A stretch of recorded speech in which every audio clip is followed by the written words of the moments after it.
Hello welcome back to me సేవ madam channel. అందరూ ఎలా ఉన్నారండి? మనకి ఈరోజు వీడియో అయితే కనుకండి ఈపీఎఫ్ 3.0 ఎంప్లాయీ ప్రావిడెంట్ ఫండ్ 3.0 అంటే ఏమిటి? ఎంప్లాయీ ప్రావిడెంట్ ఫండ్ అంటే ఈపీఎఫ్ని కొన్ని మార్పులు చేర్పులు చేసి దాని ఎక్స్టెన్షన్ కింద ఈపీఎఫ్ 3.0 కింద ఇప్పుడు మనకి కొత్తగా వస్తుంది. ఇది మనకి ఎంతవరకు ఉపయోగపడుతుంది, దీనిలో వచ్చిన మార్పులు ఏమిటి, అలాగే ఈపీఎఫ్ ఉన్న వాళ్ళకి నిరుద్యోగ భృతి వస్తుందా రాదా, ఇంకా ఈపీఎఫ్కి ఎవరు ఎలిజిబుల్, అలాగే పెన్షన్ ఎలిజిబిలిటీ ఉండాలంటే ఎంతవరకు మనం వర్క్ చేయాల్సి ఉంటుంది, మనకి ఎంత వయసు రావాలి, అలాగే మీరు అమౌంట్ని మీ అకౌంట్కి ట్రాన్స్ఫర్ చేయాలంటే ఎంత అమౌంట్ మీకు చేసుకోవచ్చు, ఎంతవరకు మీరు ట్రాన్స్ఫర్ చేసుకోవచ్చు, ఇంకా ఈపీఎఫ్ని క్యాన్సిల్ చేయాలంటే ఎలా చేసుకోవాలి, వీటన్నిటి గురించి మనం ఇప్పుడు డీటెయిల్గా తెలుసుకుందామండి. ఎవరైతే సబ్స్క్రైబ్ చేయకుండా చూస్తున్నారో ప్లీజ్ సబ్స్క్రైబ్ మై ఛానల్ మీ సేవ మేడం ఛానల్. ఒక లైక్ ఇచ్చారనుకోండి ఎన్నో వీడియోస్ మేము ముందు తీసుకురాగలుగుతాం అన్నమాట.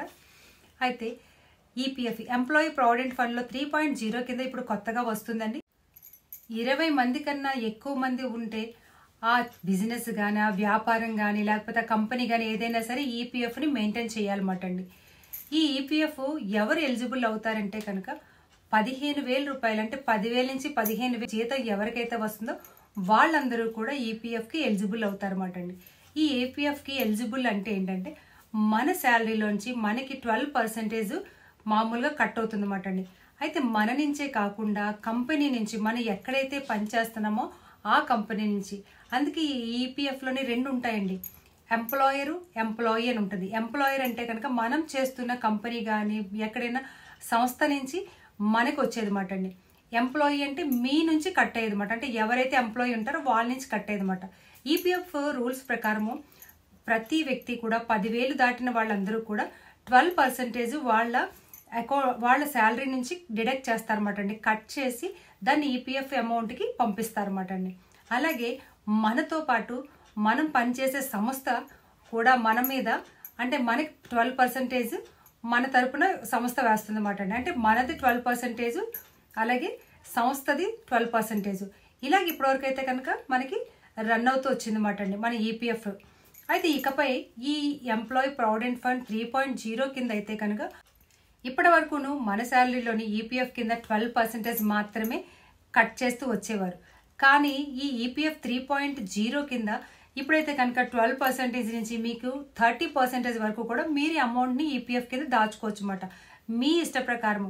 అయితే ఈ 12% కన్నా తక్కువకి దించడానికి అవ్వదు, కానీ ఎక్కువ మీరు ఇష్టపడి మీరు కానీ ఓకే అనుకుంటే మీ శాలరీ నుంచి 12% నుంచి 30% వరకు కూడా మీరు దాచుకోవచ్చు అన్నమాట. కానీ ఈ విషయాన్ని మీ ఎంప్లాయర్కి చెప్పాల్సి ఉంటుందన్నమాట. చెప్పడం వల్ల వాళ్ళు అక్కడ అడ్జస్ట్మెంట్ అన్నది చేసి మీ అకౌంట్ నుంచి మీ శాలరీ నుంచి ఎంత అన్నది కట్ అవ్వాలో వాళ్ళు చేస్తారన్నమాట అండి. ఇది మొదటగా వచ్చింది.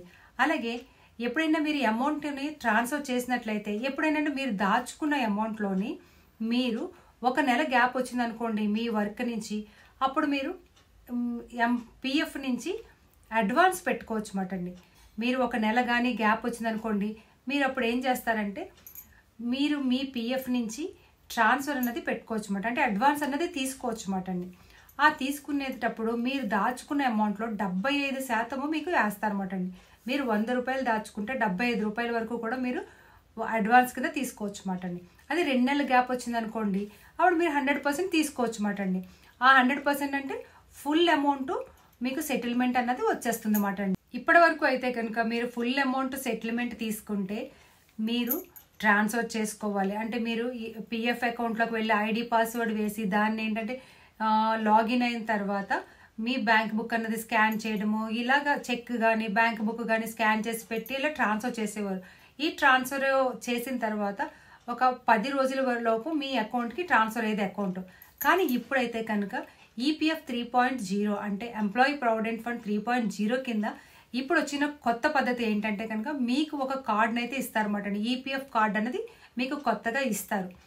ఆ కార్డు నుంచి మీరు ట్రాన్స్ఫర్ చేసిన వెంటనే మీరు ఏంటంటే మీ బ్యాంక్ అకౌంట్ నుంచి మీరు ఏటీఎం నుంచి తీసుకునే అవకాశం అయితే కనుక కల్పిస్తున్నారు అన్నమాట అండి. అంటే ఇది కూడా ఈపీఎఫ్ ఏటీఎం కార్డు అన్నమాట అండి. మీరు ఈ అమౌంట్ని ట్రాన్స్ఫర్ అయిన వెంటనే మీరు వెళ్ళి వెంటనే మీ కార్డు పెట్టి మీ అమౌంట్ని తీసుకోవచ్చు అన్నమాట అండి. ఇది వరకట్లాగా అమౌంట్ ట్రాన్స్ఫర్ అవ్వడానికి ఒక 10 రోజులు టైం అయితే పట్టేది కదండి. ఇప్పుడైతే కనుక అంత టైం మీరు వెయిట్ చేయని అవసరం లేదు మాట అండి. అయితే మీరు ఒకవేళ అడ్వాన్స్ అవసరం లేదు, మీకు అలా ఉంచేసుకున్నారనుకోండి, మీరు కంటిన్యూ వర్క్ చేస్తూ మీరు ఇలా 55 సంవత్సరాలు వచ్చిన తర్వాత నుంచి కూడా మీకు పెన్షన్ అయితే కనుక మీకు ఇస్తారన్నమాట అండి. మీరు దాచుకున్న డబ్బులోని మీకు ఇంట్రెస్ట్ కూడా పడుతుందన్నమాట. 8.25 ఇంట్రెస్ట్ కింద వేసి మరి మీ డబ్బులతో పాటు మీకు పెన్షన్ సదుపాయం కూడా ఉంటుంది.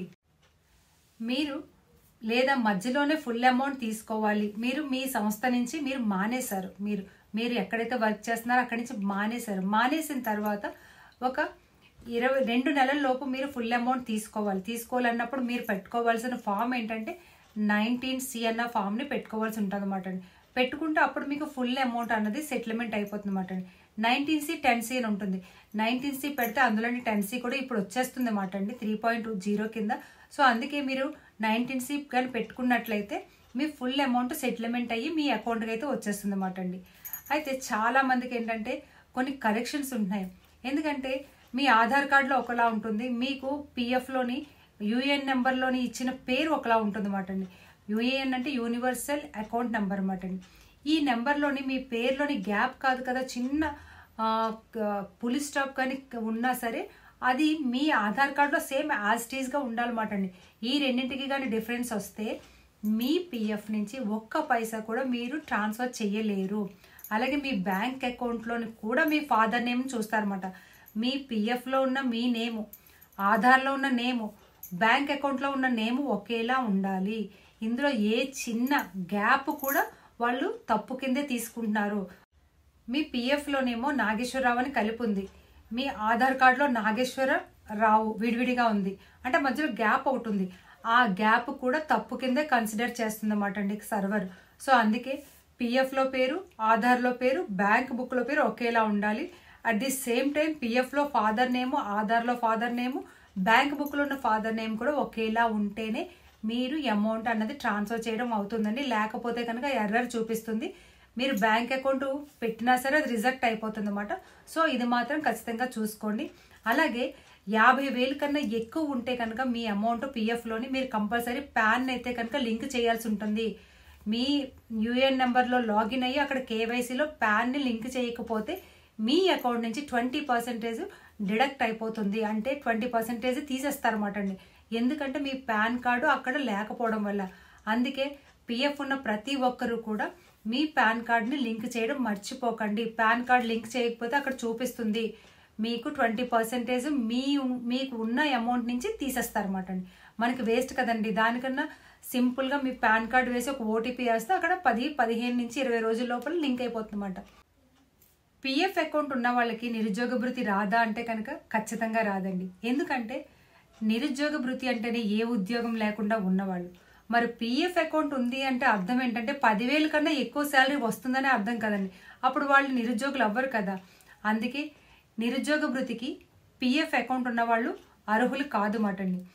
అలాగే చాలామందికి ఎప్పుడో ఒక 5-6 సంవత్సరాల క్రితం పిఎఫ్ అకౌంట్ క్రియేట్ చేసి అది తర్వాత అది ఇంకా వాడకుండా అలా వదిలేసిన వాళ్ళు మరి పరిస్థితి ఏంటి? ఇప్పుడు ఏ ఉద్యోగం లేదు అంటే కనుక అలాంటి వాళ్ళు క్యాన్సిల్ చేయాల్సి ఉంటుందండి. ఒకటి మీరు ఎంప్లాయర్ ద్వారాగా వెళ్ళుంటారు కదా, మీ సంస్థ ద్వారాగా దాని నుంచి క్యాన్సిల్ చేసుకోవాల్సి ఉంటుంది. లేదా మీరు హెడ్ ఆఫీస్ ద్వారాగా మీరు ఒకసారి పిఎఫ్ ఆఫీస్కి వెళ్తే ఆ క్యాన్సిలేషన్ ప్రొసీజర్ అంతా మీకు చెప్తారు. అలా కూడా మీరు క్యాన్సిల్ చేసుకోవచ్చు అన్నమాట అండి. అలాగే మీరు ఇప్పుడు అకౌంట్ని ట్రాన్స్ఫర్ చేయాలి అంటే కనుక మీకు ఏటీఎం కార్డ్స్ కింద వస్తుందండి. మీరు జస్ట్ మీ ఫోన్లో అకౌంట్ ట్రాన్స్ఫర్ కొట్టి మీ అమౌంట్ని మీరు ఏటీఎంకి వెళ్ళి తీసుకోవచ్చు అన్నమాట అండి. ఇక ఈపీఎఫ్ 3.0 కింద చాలా చాలా ఇంపార్టెంట్ ఏంటంటే మన పిఎఫ్ అకౌంట్ని మన పర్సంటేజ్ని మనం పెంచుకోవచ్చు. అలాగే మన అకౌంట్ మన బ్యాంక్లో పడే వరకు వెయిట్ చేయక్కర్లేదండి. మీరు ఏటీఎం ద్వారాగా ఇకపై మీరు తీసుకోవచ్చు అన్నమాట. సో చాలా చాలా మంచి విషయం కదండి. ఈ నెట్ సెంటర్లకి ఇక్కడికి వెళ్ళి మీరు అక్కడ ట్రాన్స్ఫర్ చేసుకునే కన్నా మీరు మీ ఏటీఎం కార్డు ద్వారా మీ అమౌంట్ని మీరు పిఎఫ్ తీసుకోవచ్చు అన్నమాట అండి. సో మరి ఈ వీడియో నచ్చితే లైక్ చేయండి, షేర్ చేయండి, సబ్స్క్రైబ్ చేయండి.